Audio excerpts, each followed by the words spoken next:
right now, Excuse me. societal applications of emerging technologies like AI impacts information behavior. And I also work in areas of cybersecurity and have a couple different grants and projects in that area as well. I guess a fun fact, I am helping with a couple different summer camps this summer. Uh, One next week, Tech Explorers, looking at how humans interact with technology, and one in a couple of weeks later, more related to data science. And those are for local high school and some middle school students in the Dallas Fort Worth area. Thank you, Dr. Lund. Let's move on to Dr. Sugravila. Okay, hello everybody. My name is Patricia Sugaravila, and I'm in the Department of Linguistics. My primary area of research is in language variation and change, and I work mostly with varieties of American English. I teach courses in that area, excuse me, as well as intro and language and gender and language and society. And let's see, I don't believe I'm teaching a graduate course this semester in the fall, but I will be in the spring. I'm also the graduate advisor for the department. So if you have questions, you can certainly reach out to me that way. And the information for that is on our website. And fun fact, let's see. Well, I enjoy hiking, and we're about to take off and try and climb some high mountains in Colorado. Oh, that sounds really nice. Enjoy. Okay, Mhm. let's go to Dr. Johnson. Hello, my name is Karen Johnson, and I'm an associate professor in the Department of Learning Technologies. And the courses that I primarily teach are organization development, entrepreneurship, instructional design, and communications in business and industry. So for those of you who may be enrolled in that program, I should be meeting you in at least one of those classes. Um, my research focuses on learning, the outcomes of learning, and performance improvement in corporate. And I also look at different underrepresented populations, specifically individuals or young adults who are on the autism spectrum. So I look at ways in which I can help young adults to transition to the workplace and to help them to retain their jobs. And later on this summer, I will be running a boot camp on small business entrepreneurship for young adults with autism. So that's going to be starting in the next couple of weeks. And fun fact, I have not gone camping in like 20 years. And toward the I think early August, I will be doing a 1 week camp. So I'm looking forward to that. And currently I'm in Canada, and I'm close to a lake that's called Rice Lake. So I got my feet wet yesterday because it was Canada Day. And that's how I'm actually spending the summer. Thank you so much. I'm so glad to hear you're camping in Canada and not here in Texas. Much better choice.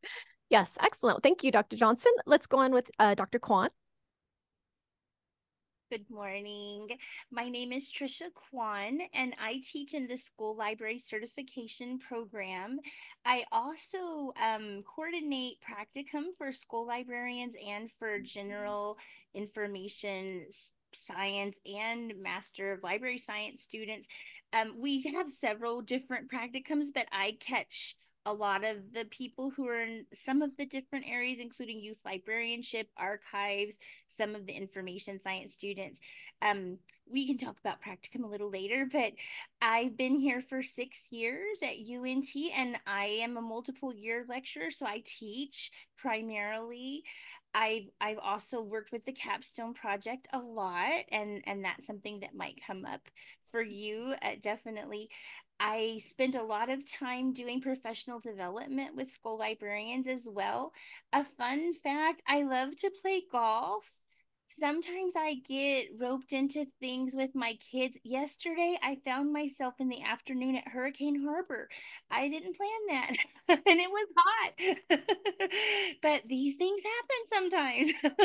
You know, we are used to being flexible. So it's great to see you. I think you're making a brilliant choice to come to UNT.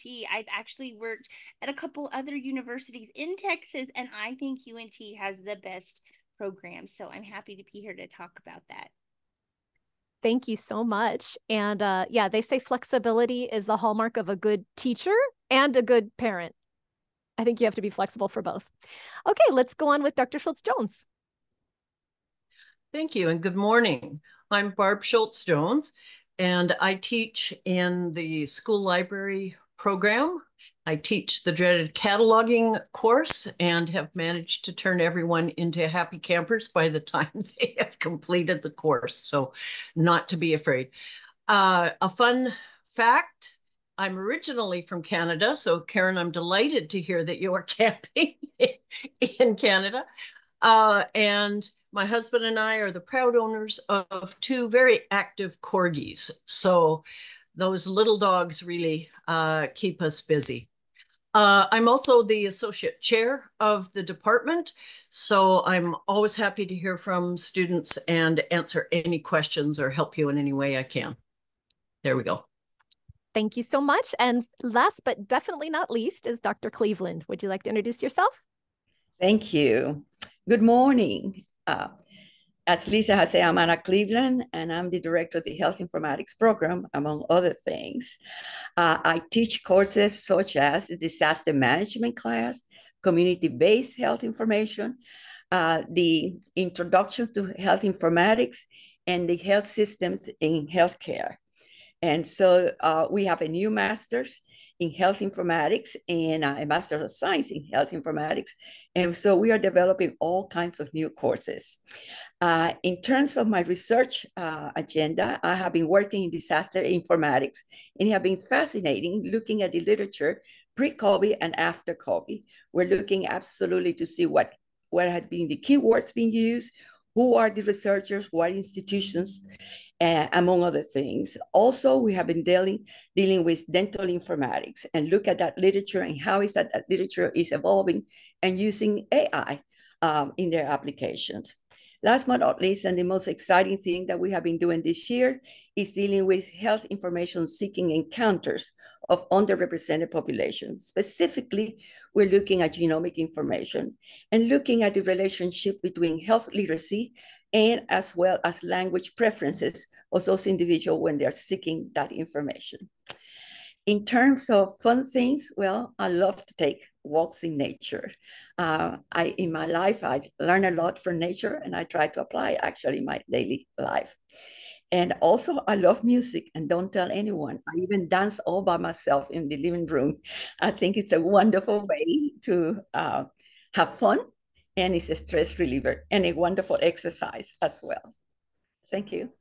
Thank you so much, Dr. Cleveland. Every time I listen to our fascinating faculty members, I hear so many things that are just crossovers between the disciplines, between the programs. And I hope that when you all get here, you'll find that, you have a chance to maybe meet and interact with all of our professors, not just in your own program.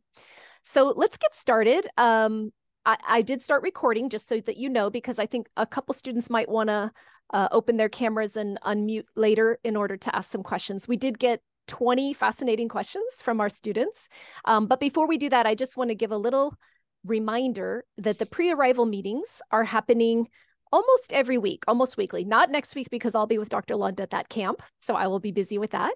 But I want to show you the website. Does everyone see my screen over here for the calendar? Okay, so as you can see, last week we had a meeting. Many of you were there. I see your names. And that was with Anna Moats. That video hasn't been uploaded yet, but it will be. And it'll be moved down here to archived meetings.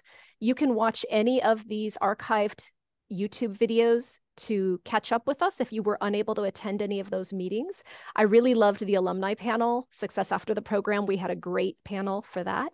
And then also you'll see that our next meeting is going to be, let's have some fun too with student organizations. And I've invited the presidents and officers from our student organizations. Every program has one. The health informatics program has a student org. The learning technologies program has a student org.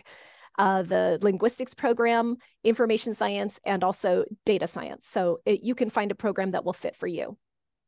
There's no link here yet, you can see, but we will be adding a registration link. And I am going to put the registration link in the chat so you can register before other people get the link and I send it out by email. Okay, I'm going to stop sharing now and we're going to get to our questions.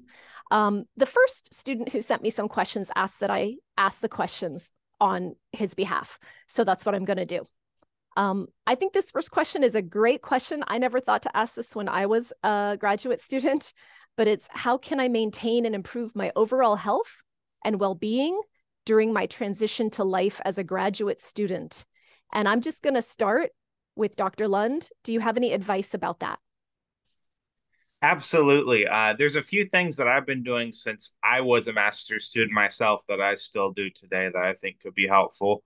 One thing is I still use like a physical notebook to write notes and things in, but each week on usually Sunday afternoon, I sit down and I write a list of everything I know I'm going to need to get done for that week. All the assignments I'd need to have, all the work-related things, every commitment I have, I write it down. So I have a list right there and I don't forget anything that way. And I also know what's ahead of me. So if somebody asks me to go to a dinner or something, or I want to go for a walk, I can look at that list, see how far I've managed to come compared to how far through the week we are, and determine whether I can, make that commitment or not. And that has been really helpful to me rather than just kind of wondering, what do I need to do? Am I going to miss out on an important assignment if I go out and eat dinner with somebody or something like that? Just having that regular list that you can look at, reference, I think is really helpful. The other thing that I would recommend is just look for opportunities to fit exercise, different things to get you active into your normal routine. And so, for instance, if you are coming over to Discovery Park for a class and you live near a bus route, but there's another bus stop that's maybe a quarter mile away and you have some time, maybe walk to another bus stop. Maybe if you live a quarter mile from campus and it's not super hot out, you could walk to campus rather than taking a bus or something or catching a ride with somebody. Get some exercise into your routine. The more you can get some exercise, move around, that's going to help everything. I mean, obviously your physical health, but also your mental health, to get a little break, to get your blood flowing, those kinds of things. I think those are good ways that don't take too much time, that don't take away from your studies, that will get you, better on track, better health, better maintain your health as you go through the program. That's great advice. And we also have a recreation center. UNT has a beautiful recreation center with pools and all kinds of equipment. I used to use it myself. I do have to pay to use it, but you all use it for free once you're here. It's part of your student activity fees. So you've paid for it, you may as well use it. Or you could dance in your living room like Dr. Cleveland says she does. So Dr. Cleveland, do you want to give any more advice on this topic, not related to exercise or keeping lists, but is there more advice for the students? Thank you. I think that Dr. Long has done great about creating this schedule, and I will put it under the category of stress relievers, when he comes about the team. I do want to add one thing, and that's something that I have learned lately that I haven't really thought about it, and it's reward yourselves. I think that's part of it. If you have been working all afternoon and, in an assignment and you're doing a project, you decide, okay, it's time for me to reward myself. I said, take that walk, or just go and read a book, or listen like music, or even get an ice cream. I did that the other day. I said, I've been working all day. I think it's time to go. And I went to a local place and I had an ice cream cone, and it made me feel so good. And it was so building a reward system. And I think that it really is helpful. Thank you, Dr. Cleveland. If anyone else has more advice that wasn't covered, go ahead and drop it in the chat. And I'm going to move on to the next question, which is, What strategies can I employ to gain more practical knowledge and hands-on experience from every session I attend? And I think this is really in any program it can be applied to. So let's start with Dr. Johnson. By the way, Dr. Johnson, I see a student here from the Learning Technologies Department, and Dr. Sugraville, I see one of the names from the Linguistics Department. And then I'm not sure about the other programs. I see some data science, information science, and also library science. So go ahead, Dr. Johnson. So I would recommend taking notes for every session. Dr. Lund talked about the notebook that he has. I do that myself. I'm a visual person, so I like writing, taking notes, and revisiting those notes later on.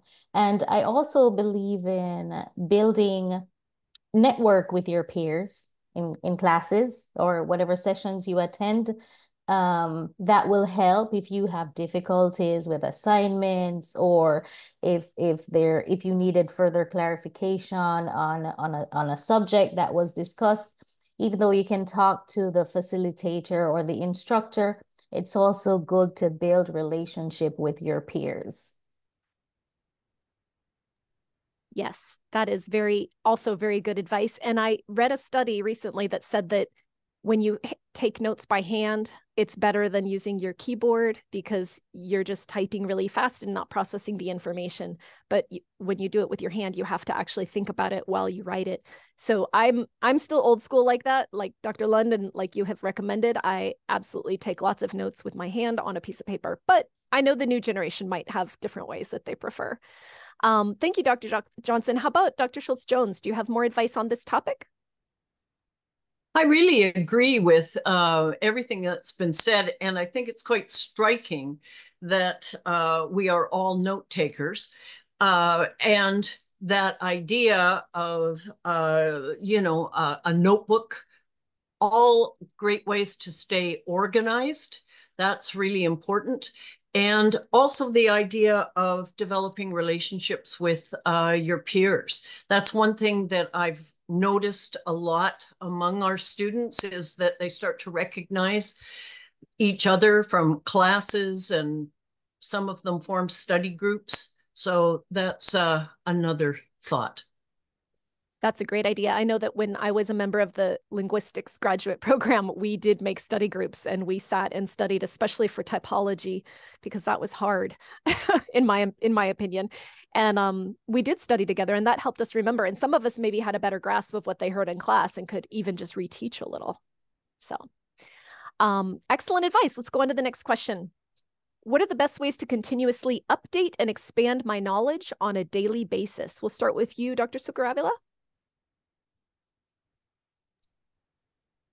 Well, what I would suggest is to get to know the journals that are in the area of linguistics or health informatics or library science, whichever program you're in, that are in the area that have your main interest, and just look at them. You can do that online. You can go through our library, excuse me, and you can see what's out there currently. I would also suggest, like making those relationships with your fellow students, especially students that have been in the program longer, so they can also help with that. And, you might find something that you didn't know about in that area, and it could end up being an area of research that you might want to do later on for either classwork or for a thesis, perhaps, if that's what your end of program milestone is. Thank you, Dr. Sugraville. How about Dr. Kwan? Do you have anything to add to that about continuously updating and expanding knowledge on a daily basis in the program? Yeah, so I think quite a few of us have even webinar series where you can attend monthly, and we're always trying to have presenters who are doing cutting edge research so that you can learn what's going on. I know hot topics right now are artificial intelligence, maybe the hottest topic on the planet right now. And so I'm seeing a lot. There's also a lot of free webinars from the American Library Association. You're going to see in your classwork, even, I know that I require attendance at certain webinars if it's related to our topic, because it's such a great way to learn a lot in a short period of time. And so I would encourage you to look for those opportunities. And you're here today, so you're already basically doing a webinar. And I just love them, and I think that we're going to continue to see more and more. It's so convenient because most of you are probably here in your pajamas, and so you can just, and also you can watch a recording. So yeah, I think that's a great way to learn it. I always have required reading lists and recommended reading. If you want to learn more, you can go read this too. And so look for those opportunities in your classes too, because there's always room to learn more. And I think that's one of the things that's great about the faculty here. We are always learning more too. Going to conferences it's a little overwhelming because so much information is coming at you very quickly. But as a student, you can get student rates to join these organizations, and they're dirt cheap. So take advantage of that too. And then you can attend conferences and hear from people who have been researching for years in your field about things that you care about and want to know. You can learn a great deal that way too. That's excellent advice, Dr. Kwan. And I'd like to make a shameless plug for the activities that we have in-house here in the College of Information. We have an Industry Insights lecture series. It's not really a lecture series, it's an interview with alumni. So you get to hear directly from the alumni working in the field what they're doing. And we have about 4 per semester. So please join those when you see them come across your email. And then we have a discovery series, which is more of a lecture series. It's based on research, focusing on research. And we make sure that every program is represented. Each major has a representation over a year period for discovery series. There's usually 3 or 4 per year. And then Dr. Cleveland runs a phenomenal series called the Health Informatics Lecture Series. And those are health informatics people, but it applies to other areas as well. It can sometimes be data science-y, it can sometimes be linguistic-y, it can sometimes be information science-y. So, don't rule any of them out. It's a great way to learn about other disciplines and also see how your discipline crosses over with that one. Dr. Cleveland, did you want to say anything else about the Health Informatics Lecture Series before we move on to the next question? And then thank you, Dr. Kwan, for putting the school libraries webinars in. Oh, this is wonderful, Lisa, for bringing it up. And we do one in the fall and one in the spring. But if I may, I want to add to this for the students. I think don't overlook at YouTube. I go there as a way to maintain yourself up to date, innovative. As I follow this guy who is absolutely futurist in health informatics, and it's just absolutely marvelous how he brings food for thought to it. The other thing, I've subscribed to an electronic newsletter. And for example, this morning I opened it and I learned about data breaches, security in health informatics, how Amazon is coming, putting all their health services together. So it's a nice way at your desktop. It's free of charge. Look at it. What is that newsletter that you would like? And I think the idea of looking at the journals and table of content is great. But this is at your desktop electronically. Subscribe to them. It's free. And, in a short period of time, you get to know what are the hot topics at the time and what is happening. Okay, great advice. If anyone else wants to add to that, you can drop it in the chat. We're going to move on to the next question. This one's really general, and I can absolutely speak to the UNT resources, but you all might have some understanding of resources within your departments or within the college, which I also maybe can speak to. What resources are available at UNT to help students succeed academically and professionally? Perhaps you've all recommended some of these to students in the past. Dr. Lund, do you want to start? Yeah, absolutely. So, I mean, your faculty members, your instructors, your TAs are great options as a first source when you are needing any help with a class or struggling with any concept. That they would obviously be great sources to point you in the right direction. I would also recommend just reaching out to if you're an international student, the international office. They can help with a lot of different things related to your international student status, anything you're struggling with. Familiarize yourself with the Dean of Students, that office, the Student Success Office. And also just be aware of some of the other resources we have on campus. We have a health center on campus. So kind of going with that, tying into that first question as well, there's a health center on campus. Familiarize yourself with that, so that if you have any struggles as the semester goes along, whether physical, mental challenges that might come up as you're proceeding through the semester, you have a resource to reach out to so that you can stay on track with your classes and continue to be successful. Very good advice. And I see that Dr. Kwan has dropped the Writing Center link in the chat, which is a great place to get help in writing. If writing is your weakness, you do need to plan ahead. You can't get an appointment day of usually. So if you know you have a writing assignment coming up because you've kept a nice notebook like Dr. Lund recommended with all your upcoming things you have to do, then you could make an appointment in advance knowing, oh, I'll be done with the paper on this day, and then I'll want to go and have somebody help me with the citations or the paraphrasing or whatever it is you need help with, sometimes editing. And then the Learning Center is another great place. I dropped that in the chat. They have tutoring over there. And I believe the data science program also has in-house tutoring here. Is that right? Okay. And the other resources that you mentioned, Dr. Lund. We do too. Oh, okay. Health Okay. informatics, we Okay. have lab. We have a lab that we teach in the fall and the spring. Excellent. Thank you so much for letting me know. Any other programmatic help that they can get, maybe in the linguistics department? Dr. Sugrawala, do you have a suggestion? Well, I was just looking at the Linguistic Society of America website, and there's a wealth of information on that. It's just lsadc.org. And it has, it would be a good organization to join. And then they have lots of information on there about careers. They have webinars posted there, just all about the annual meeting. There's just a lot of information that you can get on that website. Also, some of the other societies have websites like the American Dialect Society, which I am the current president of that society. So I can give you some information about that if you'd be interested. And that would, I think that's americandialect.org is that website. And or other, it depends on where your interest is in linguistics.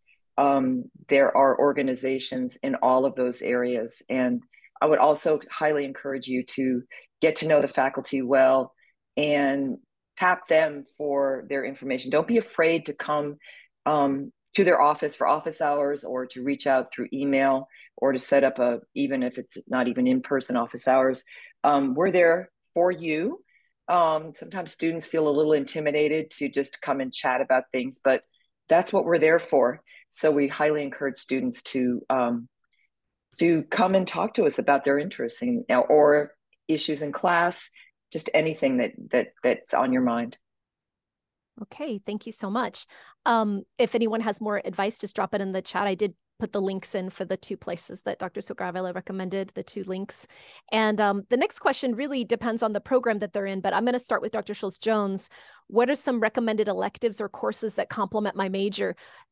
Anything in information science, information science, library science, maybe even school library certification. What do you think? Yeah, we have a really great range of courses that depending on your focus.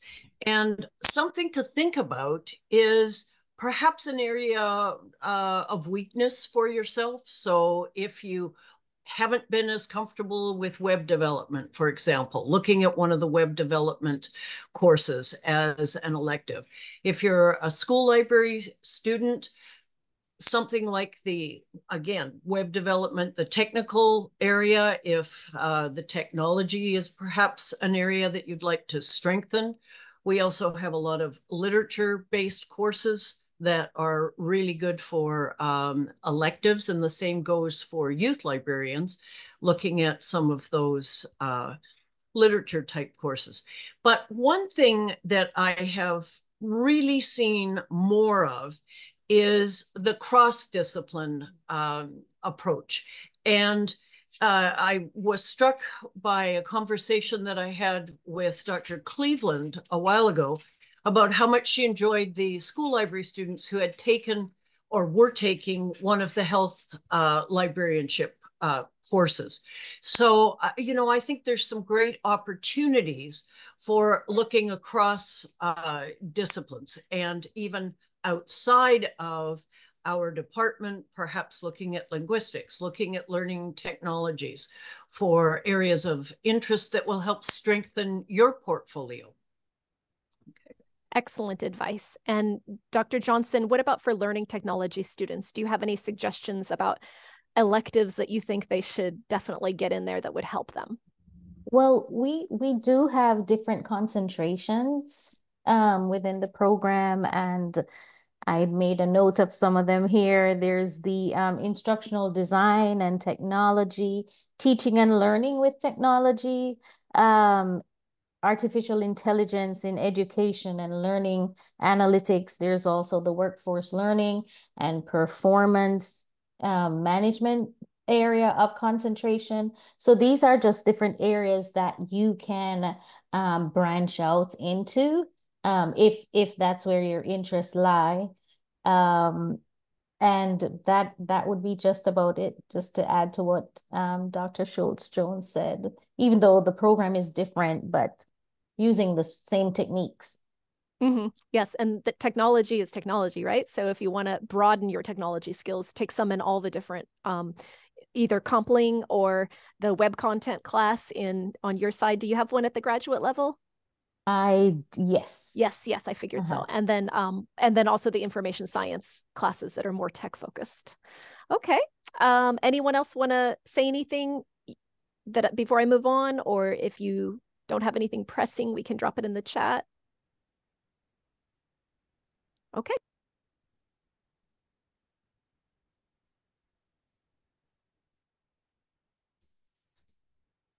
Lisa, you're muted.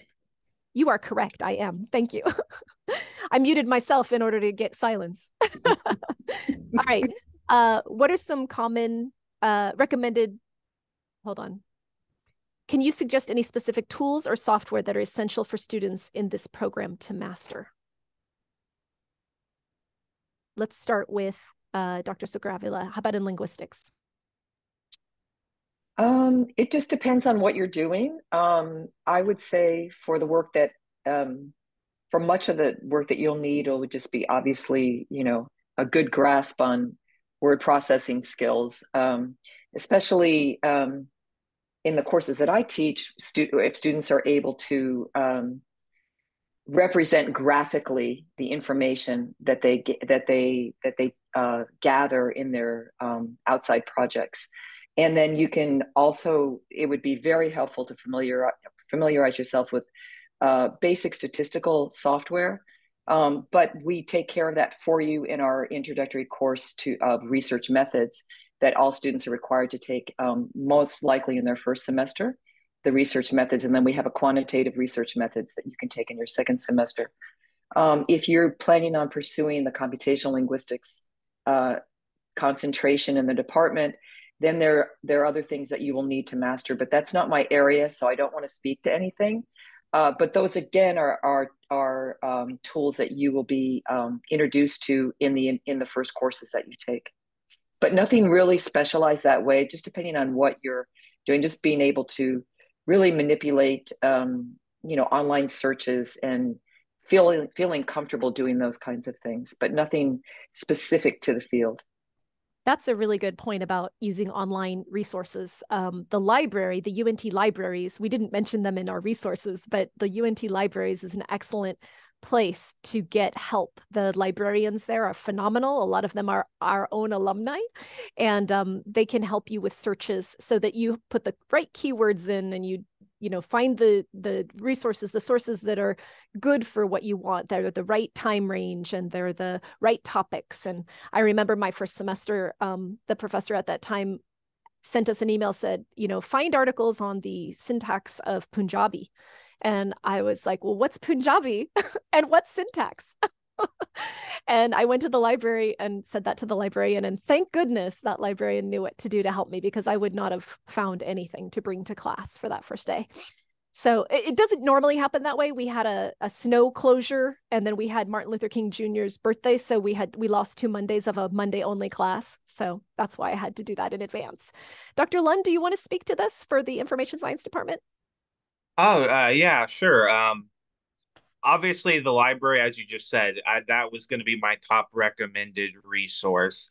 And if you're struggling with anything library related, really go in. Most of the people working the front desk are current graduate assistants of our program. So, if you're an international student, for instance, and you're nervous about going in, we have a lot of really good cultural linguistic diversity among the people working there to help out. A lot of our librarians, as you mentioned, are alums, so they also understand our programs well. One thing that I wouldn't say is essential, but could be helpful to you, and you might want to explore. I think it would be helpful to any major within our entire college. Might be Python, some Python skills. Again, it's not going to be required necessarily for your classes. If it is, you'll learn it in your classes, but it's something that's becoming more and more prevalent, more and more useful in a wide variety of disciplines. And so if you're just asking for something that might help you in your future career, some kind of software or skill set that you could acquire that might help you down the road, and you had some time, that might be something that would be worth learning. That's very good advice. I agree on the Python front. And Google Colab, and there's many places online to practice Python and start getting some basic knowledge about that. The next question is related to internships and job placements. How can I prepare for internships and job placements while still in school? And I think I'll speak to that quickly. Of course, you all can chime in if you want to, but it's not really your area, right? You're doing the instruction and you're helping them by connecting them and helping them network. But earlier, the Career Center link was dropped in the chat. The Career Center is really the place to go. And our career coach, Anna Moats, and we had that meeting last Friday with Anna Moats. She's happy to do resume reviews for you. She's happy to help you get ready for, when should I start looking, things like that. But some of you do practicum, right? You take care of the practicum like Dr. Kwan. So what would you recommend for your practicum and students who need to find a practicum? I was actually just writing in the chat. So all of our school librarians are required to complete a practicum experience, and it's going to be over 3 semesters. We know that it can be hard to do a lot of hours in a really short period of time. So we spread it over time to allow you to do a few hours, 2 to 3 hours per week. But it's really great because what you're learning in your classes, you then immediately can turn around and implement in practice. So if you're learning how to weed in a discussion board in a collection development class, then you can actually practice weeding on a regular collection in your practicum experience. So I love the way that that is set up. Also for other information science students, archivists, etc., there's even on UNT's campus, there's wonderful practicum experiences. There's a practicum course that you are required to take unless you have, I believe it's 6 months of experience in the field. And so in your practicum course, you will actually go out and work on a project. And we have a list, and I'll put that in the chat in a minute, of practicum sites for general practicums. But if where you want to go is not on the list, you can always contact someone. Maybe you live in Dallas near a public library and you would really like to do a practicum at that public library. You can just go down there and talk to the people there. Say, I'm at UNT, I'm studying, I'm interested in doing a practicum. Usually organizations love practicum students because you can help them get a lot of work done. And it's also a great learning experience for you. I've seen a lot of practicums turn into jobs. So when you go out there and you really prove yourself in an internship or a practicum, a lot of times you can get hired. So that's great too. There's just no downside with practicum. So, even for students who aren't necessarily required to do practicum because maybe they have experience, I think you should do it anyway, because it really does give you an opportunity to practice what you've learned. And so I encourage you, and feel free to email me anytime if you have questions about practicum. If I don't teach your particular practicum course, I can kind of get you in touch with someone who does. Thank you for that. As a matter of fact, when we had our alumni panel, one of our alums, McKenna, had mentioned that she did her practicum at the Denton Public Library. And then she really made the most of it. Like, she went for it while she was there, met with everybody, and she got hired there. So that's her first job out of her program. So definitely can lead to that. And Dr. Johnson, do you want to speak to this from the learning technologies aspect? What do you all recommend in your department? I do think we do have an internship program. I'm not sure if it's mandatory, like for every student, but this again is a way to connect with industry, or if your field is more in academia, it gives that good opportunity to put into practice what you've learned throughout the program, throughout your courses, and it is a great opportunity. And sometimes we do have organizations that reach out because they are interested in somebody to come in and do an internship program with them for like a couple of months or over the summer typically. So there are those opportunities that are there that you can really take hold of. Yes, thank you, Dr. Johnson, for reminding me that I should say to everybody that there are a few places where our career coach, Anna Moats, will post internships and job openings. One of them is our LinkedIn page. And I mentioned that in the last meeting. Go to LinkedIn, look for the College of Information Community and join that page. And you'll start, you might not be, your first semester, you're not ready for an internship or a practicum. You have to learn something first.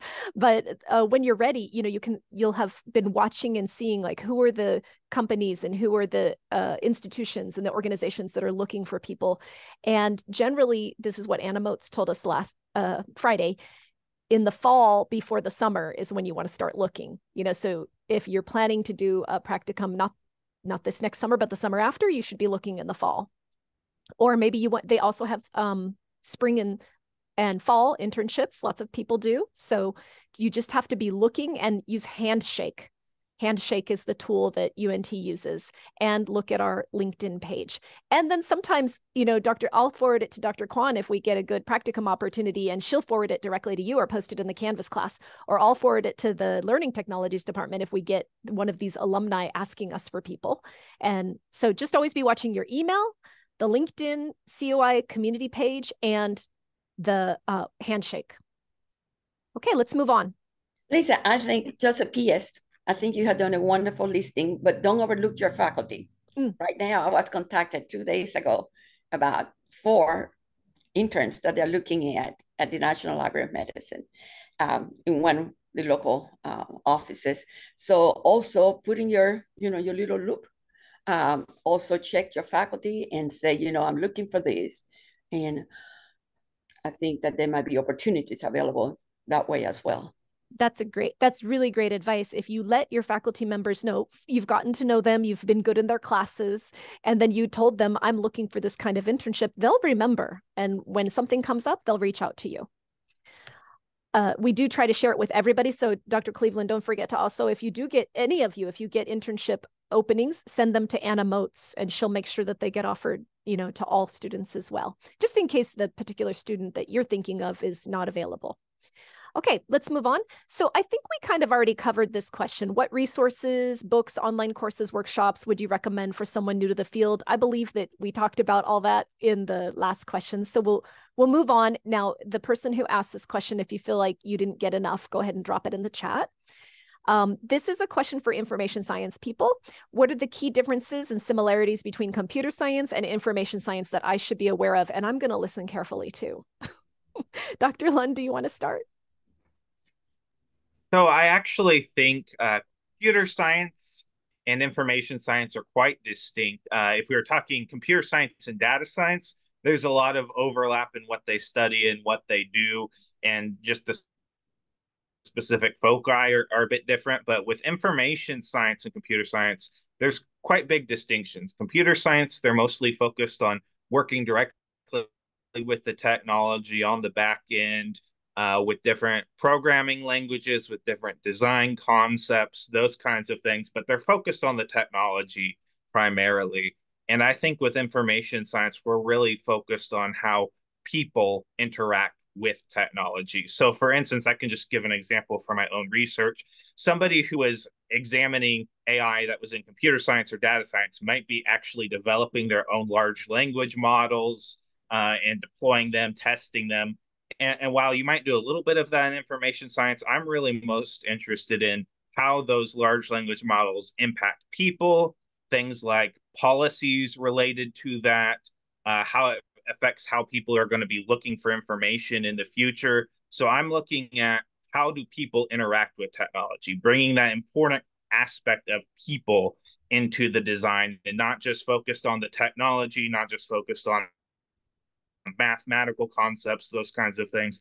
But where does that all interact with people? People looking for information, people searching for information, people interacting with technology. I think that's a key distinction between what I see from computer scientists versus information science researchers. So helpful. Thank you so much, Dr. Lund. And I saw Dr. Schultz-Jones nodding her head. I wondered if she wanted to add anything. No, I think that Brady's done a great job. That whole human side, the information behavior in terms of how it affects people is just essential to information science. So well done. All right. And I also learned something, so thank you. Okay, we're switching gears here. One of our linguistics students has a question about linguistics. So Dr. Sugar-Avila, you're the expert there. What are the most promising career paths for graduates with a master's in linguistics? Oh, great. That's a very large question that I don't think I can answer in the span of like a couple of minutes. That depends on where your interests are to begin with. Certainly, if you're doing something in computational linguistics, right now the field is wide open for those kinds of things. So you can combine that with data science, you can look at artificial intelligence, voice recognition, all sorts of things. Again, not being my area, I don't know specifically the kinds of jobs that our program would prepare you for. But not only can you talk to Dr. Hartman, who is our computational linguist, who would be more than happy to work with you, but also we have alumni who are working in that field right now, and in fact are serve as mentors to the graduate students, like Darren Miller. And I don't know if there's any of the other ones, but I know Darren is absolutely a student mentor. He's one of our graduates from a few years ago and has worked in that field since he graduated, actually.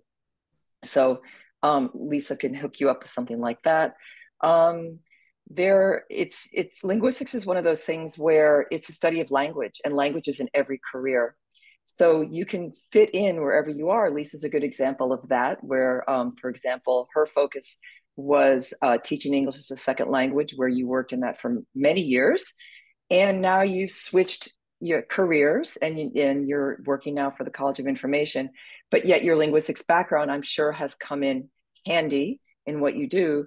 And so you can combine that, say, with careers in human resources, for example, or let's see, if you're interested in teaching English as a second language, of course, then you can go that route and either work in public schools, or you can teach out of the country, which is what Lisa had a lot of experience doing as well, working for institutes that teach English, either in the United States or outside in other countries, where it would be teaching English as a foreign language as opposed to a second language. Let's see, I don't know, the world is sort of open to you. You have to be able to craft it that way. But like I said before, the key thing is that language is involved in everything. So for example, I'm quite interested in how language and the law interacts We have a course in that I don't teach, but you can look at that. So for example, if that's where your interests are, then you could pursue, say, a career in the legal profession. So just lots of different avenues that you can take. Thank you. Yes, basically exactly what you said. Language overlays everything. So you can be a communications officer, you can be a copy editor, you can be you can edit student papers. I do that on the side as a side hustle. So, okay. And Dr. Johnson, what about? I have a new question. So, what is the best way to approach faculty members for guidance? If a student needs your guidance, what should they do?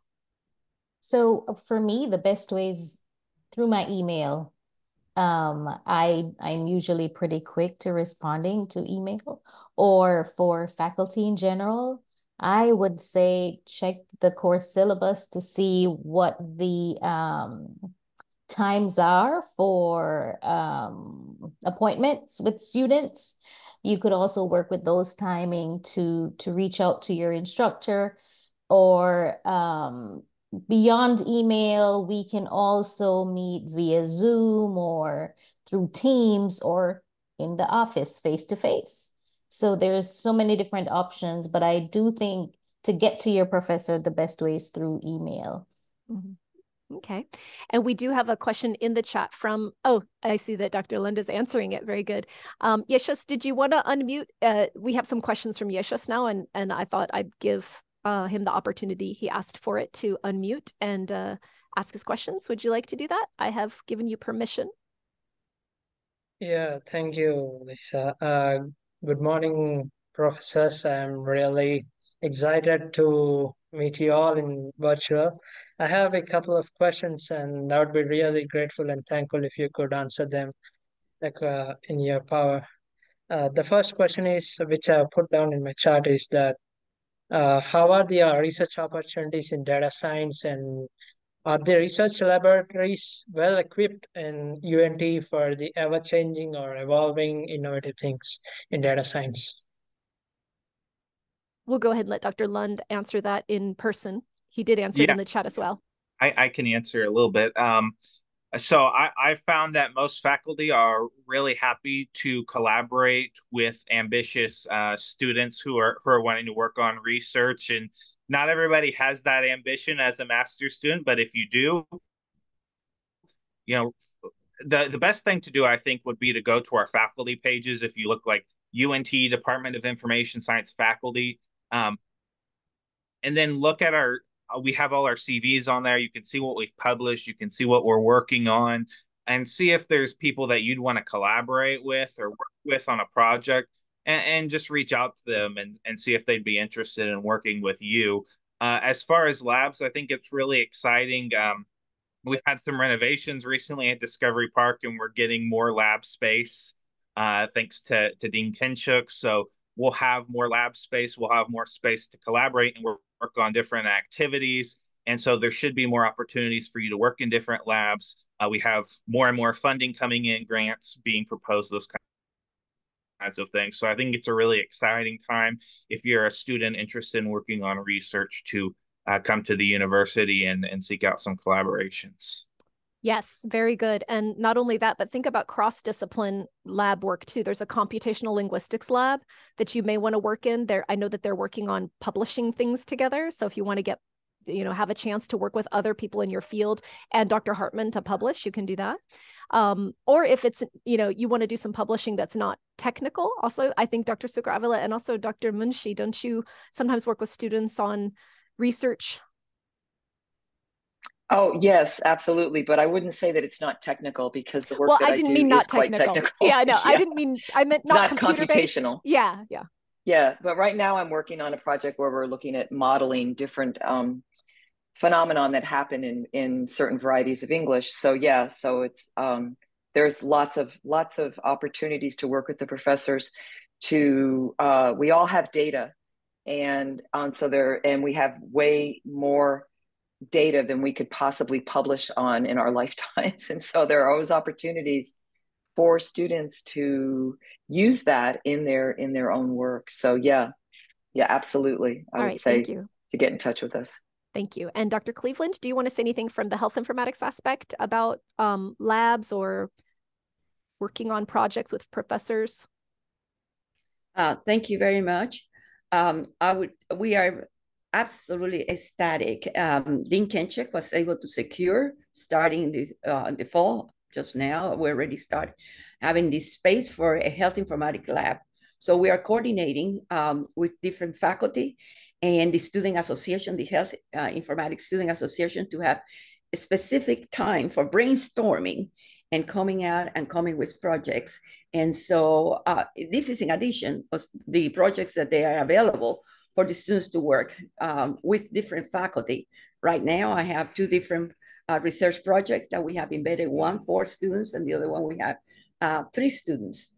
So reach out to the faculty, to your program directors, and then they can direct you who's doing what. And I think Dr. Long has made it very clear. Look at the website, but go beyond that. Reach out to a faculty member and you get to know them in the class. So tell them I'm very much interested. And many of you start working in a research project in the class as part of your assignment, a final project. And then from there, it grows into something further. So yes. Right now I have a student that's dealing with adverse side effects of certain drugs and started in a class. And we're going for, in a project that is much larger than what she started. Thank you for sharing that exciting news, Dr. Cleveland. That's the great thing about the College of Information is we're constantly updating, innovating, and doing new things here and making new opportunities for students. Dr. Kenchik has a very student-first focus, and so we're always trying to improve on that area. Yes. And then I put in the link, the centers and labs for the College of Information. There may even be, some of the new ones we've just mentioned may not be there yet, but they will be added soon. We have a wonderful web content manager who gets us updated when we give him the data to do it with. And Yeshas wanted to ask one more question. I think we might have time for one more question. So I'm going to ask him to unmute and go ahead and ask your last question. Oh, yeah, thank you. May I know the challenges you face when researching your interested domains, sir or madam? Sir, madam. Let's start with Dr. Johnson. Did you face any issues or challenges when researching your domain? I would say that there are always challenges, but for me, primarily it could be time, because during the semester, so much of my time is spent teaching and spending time with students and grading assignments, getting feedback to students on time, but not in terms of the resources to do my research. That's there. I do think time would be one of the biggest issues, or that's where the challenge lies pretty much. Can my colleagues help me on that if I'm not thinking? Am I understanding your question correctly though? I think so, Dr. Johnson. Okay. Yeah, okay. I think that, and how do you overcome that? So I use my summer. So I really do use my summer to make up for what I didn't get done. Or I use my weekends sometimes. Sometimes my work week, I use my Sunday to start my work week. And that's what helps me to keep up with my research. But typically it really is the time to be reading and writing and researching and revising papers whenever I get feedback from journal editors and peer reviewers. Typically that's usually my challenge. Okay, thank you for that. I just wanted to add too, if Lisa, go ahead. So there are opportunities for research, but sometimes it would be volunteer opportunities for you, because not all my projects are funded. So if you're willing to volunteer your time, I do think that the learning that you can gain would far outweigh even what you could gain financially from that. That's an excellent point. A lot of students who start by volunteering are there and available when a paid position comes open, if it ever comes open, and you're thinking about your resume, how to prepare yourself for future jobs or future PhD programs. You need that stuff to build your resume. So volunteering is a great way to get started. And we had a meeting a couple weeks ago with some Dr. Sharma, Dr. Ding, and Dr. Chen, and they talked a lot about this. You know, they all work in labs and they do hire students occasionally, but they look for motivation from the students first. You know, don't come in and say, give me a job. It's show me you're interested and show me you can do the work, and you'll stay and work. Does anyone else want to add something to that? We have maybe, I mean, we're over 9 o'clock, but if everybody wants to finish up with one more thing to say.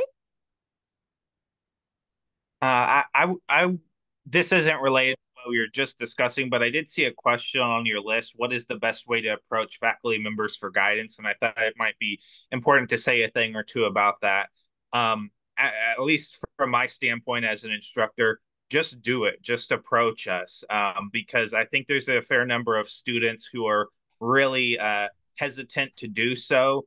And it really behooves you and benefits you if you just come and talk to us. I always give time at the end of my class where I just sit at the front of the classroom, because I know a lot, especially my international students, don't like to raise their hand during class or don't like to speak up during class, but they'll come to me after class and talk to me one-on-one at the desk. So I try to leave plenty of time for them to do that, and they take advantage of that. But please just come talk to us about anything. And that's going to be your best way to help us gain an understanding of who you are as a person, as a future professional, and vice versa. Thank you for your final thought, Dr. Lund. How about you, Dr. Kwan? Do you have a final thought for them? Yeah, I'm just going to piggyback on what Dr. Lund said.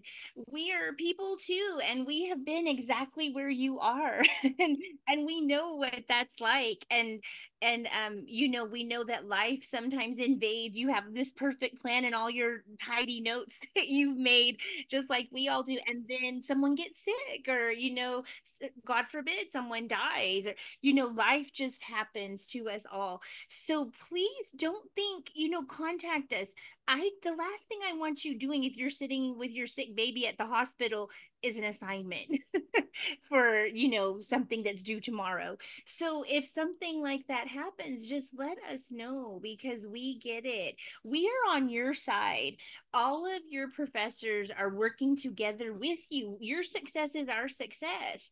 So if you don't succeed, we don't feel good about it. We want you to be successful, and we're all on the same side. So please, you know, reach out whenever you need to for anything.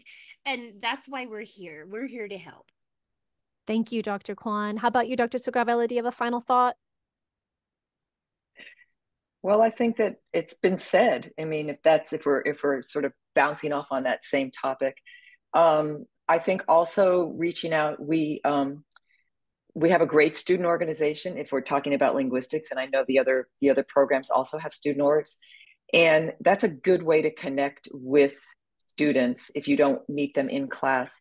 I know that in linguistics they have a Discord group, and they're very active with each other, and the students tend to bond. And oftentimes I'll be downtown on the square, and I'll see a group of our graduate students all together, and they support each other. So not only reaching out to the faculty members, but reaching out to your fellow students as well is a really good way to have a support network, especially if you're here away from your family, away from your home country. The other thing is there are student orgs for all of the various international students, and you can connect through that through the International Student Association. So that's really important. I mean, it's all about, you know, academics, but like we mentioned in the beginning of the session, you also need to take care of your personal life and to have a personal life. Otherwise, you're probably going to go a little bit crazy, and you don't want to do that. So the best thing is to sort of try to have a nice balance that way.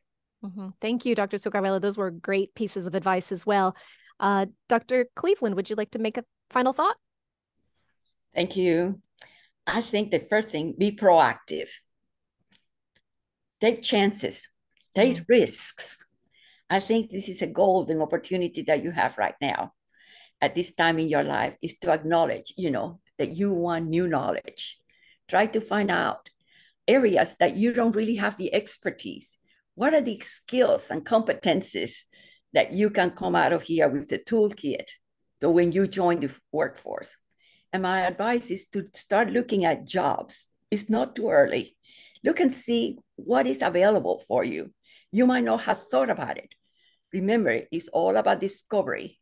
And look and see what is it that they want from you. What skills are they looking for?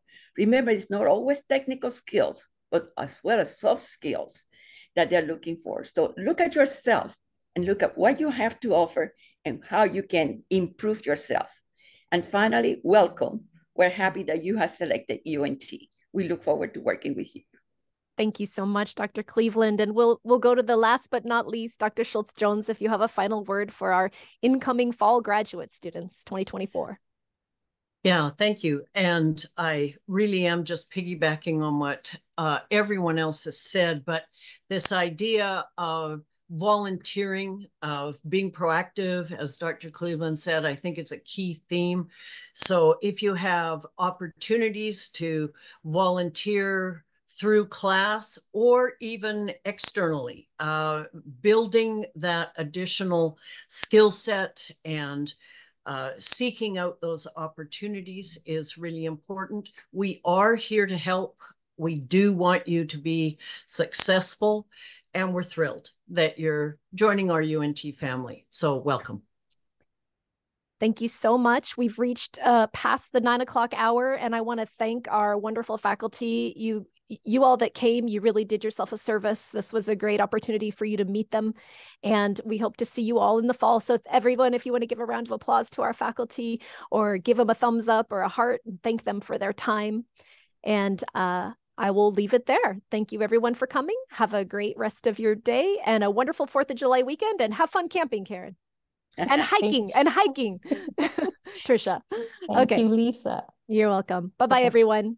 Bye. Thank you. Lisa. Bye. Bye.